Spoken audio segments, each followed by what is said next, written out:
बिस्मिल्लाहिर्रहमानिर्रहीम। अस्सलाम वालेकुम नाज़रीन, मैं हूं आसिम नसीर और आप देख रहे हैं हमारा यूट्यूब चैनल। नाज़रीन, हमारे साथ मौजूद हैं मशहूर उमर एस्ट्रोलॉजर न्यूमरोलॉजिस्ट मलिक महबूब साहब। अस्सलाम वालेकुम मलिक साहब, क्या हाल है, कैसे हैं आप? वालेकुम अस्सलाम। अल्लाह का करम है। आप बताएं क्या हाल चाल है आसिम साहब, कैसे चल रहा है आपके साथ? मैं बिल्कुल ठीक हूं मलिक साहब। मैंने आपसे पहले भी एक वीलॉग किया था जिसमें मैंने आपसे कहा था कि खान साहब अब एक प्लानिंग कर रहे हैं जिसमें उनका ये कहना है कि मुहर्रम के बाद, क्योंकि मुहर्रम का महीना आपको पता है कि इंतहाई एहतराम का महीना होता है तमाम लोगों के लिए, उसके बाद कोई एहतजाजी तहरीक, कोई बड़ी मूवमेंट का हो सकता है बाकायदा तौर पर ऐलान किया जाएगा। लेकिन साथ में कोट अनकोट एक अलीमा खान साहबा के हवाले से मैंने खबर पढ़ी कि खान साहब की खामोशी से किसी के साथ मुलाकात कराने की कोशिशें की जा रही हैं।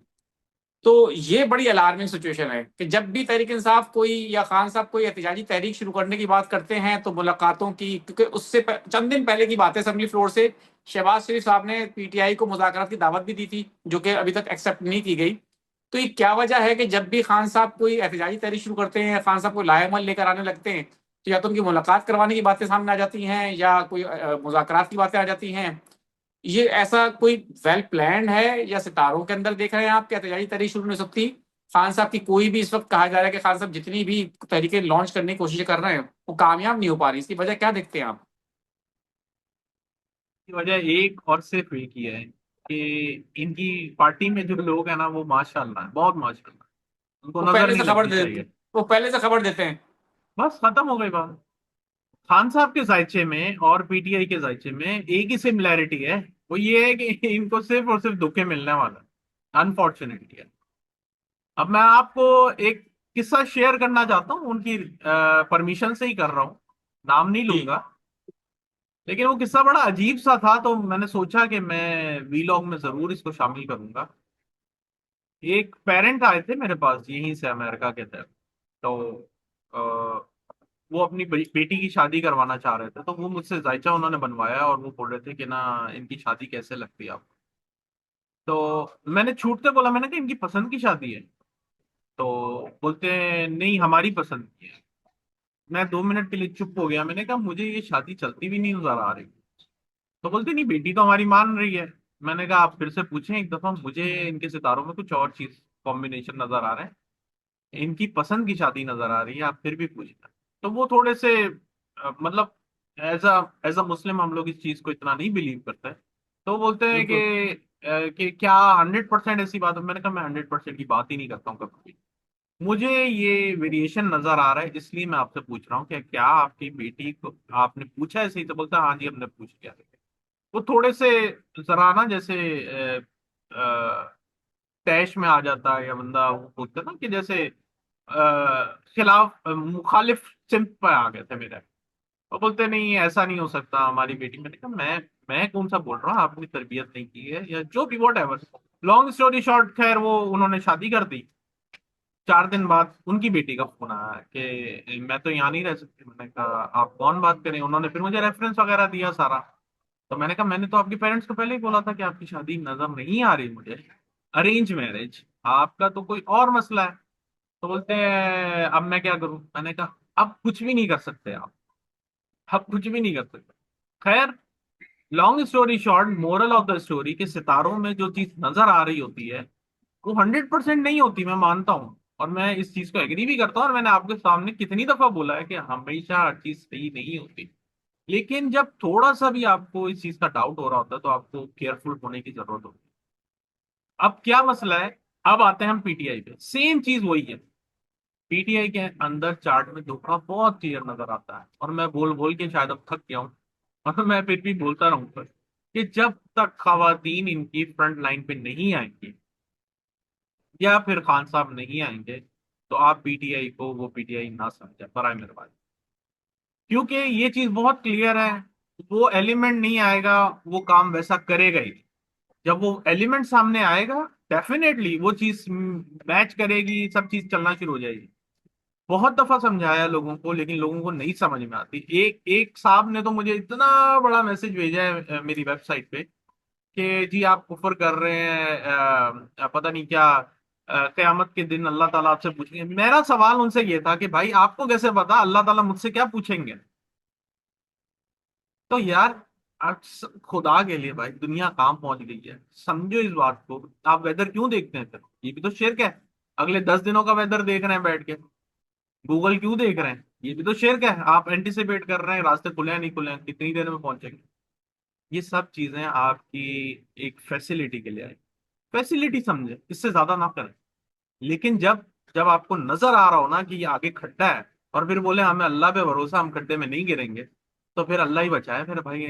हमें ऐसे एक्सपीरियंसेस नहीं हुआ है। जब नजर आ रहा होता है तो इंसान जाता है, गिरता भी है।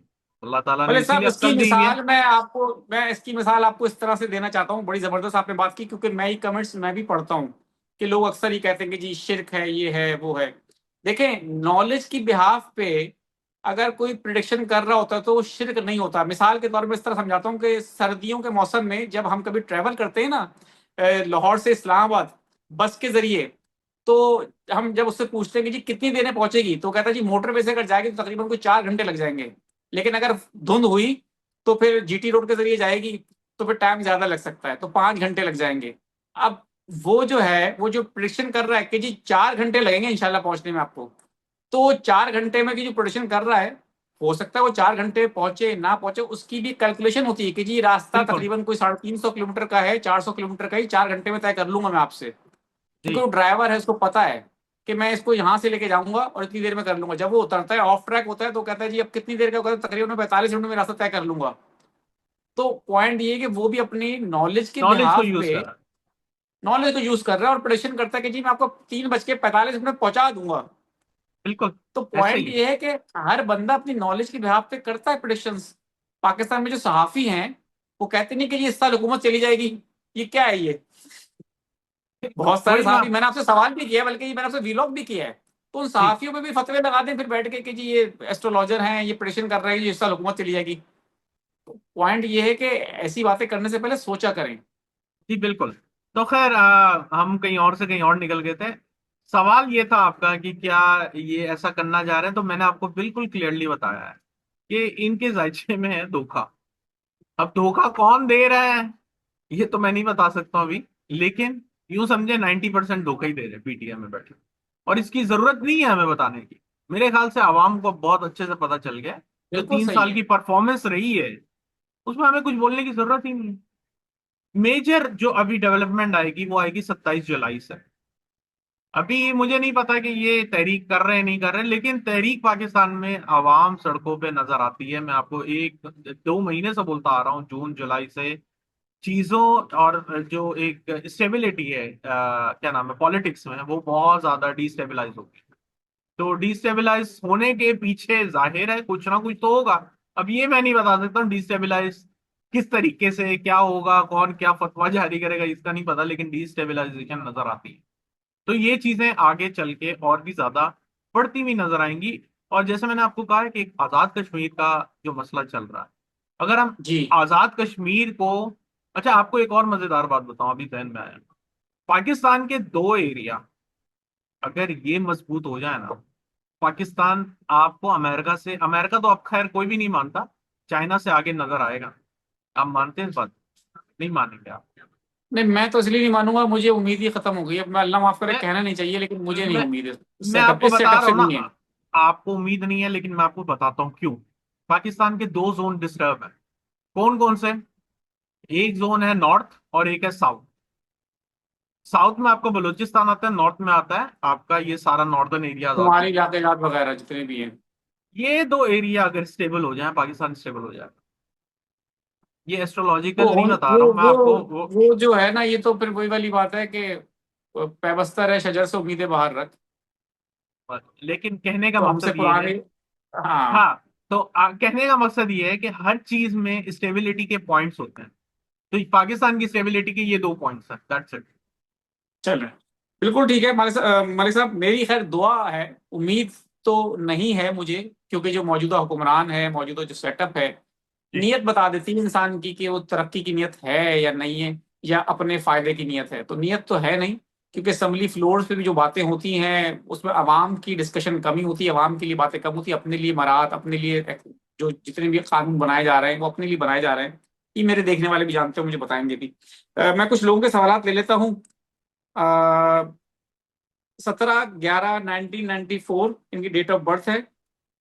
और वो कह रहे हैं कि वेरी फर्स्ट डे से आपका व्लॉग देख रहे हैं। फाइनेंशियल इश्यूज हैं सर काफी सारे, वो कह रहे हैं कब तक हल हो जाएंगे। ये जाके कहीं नहीं 2028 के आखिर में कुछ बेहतरी नजर आ रही है। बिल्कुल ठीक है।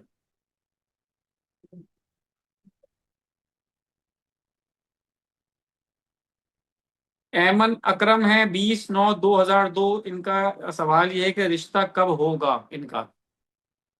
रिश्ता नहीं बता सकता, शादी की बात कर सकता हूँ अगर वो नजर आई नंबर्स में। अभी मुझे नंबर्स में नजर नहीं आ रही, जायचा देखना पड़ेगा।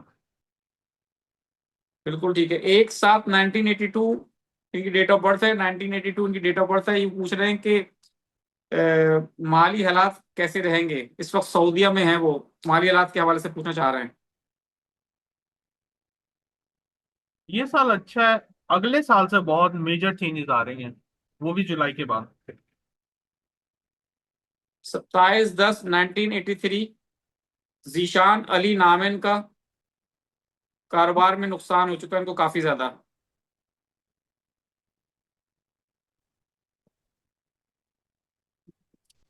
होना नहीं चाहिए वैसे, आई एम सरप्राइज। इनका पिछला साल अक्टूबर से अच्छा चल रहा है। इनको चेक करना पड़ेगा, अगर इनकी डेट ऑफ बर्थ सही है तो कोई और मसला होगा। चलें ठीक, बिल्कुल ठीक है मलिक साहब, बहुत बहुत शुक्रिया हमें वक्त देने के लिए। नाज़रीन, यहाँ हमारे वीलॉग का वक्त खत्म हुआ। मुझे और मलिक महबूब साहब को दें इजाजत। आखिर में हमारा वही पैगाम है, मुस्कुराएं, प्यार बांटें और अपने आसपास के लोगों का ख्याल रखें। अल्लाह हाफिज।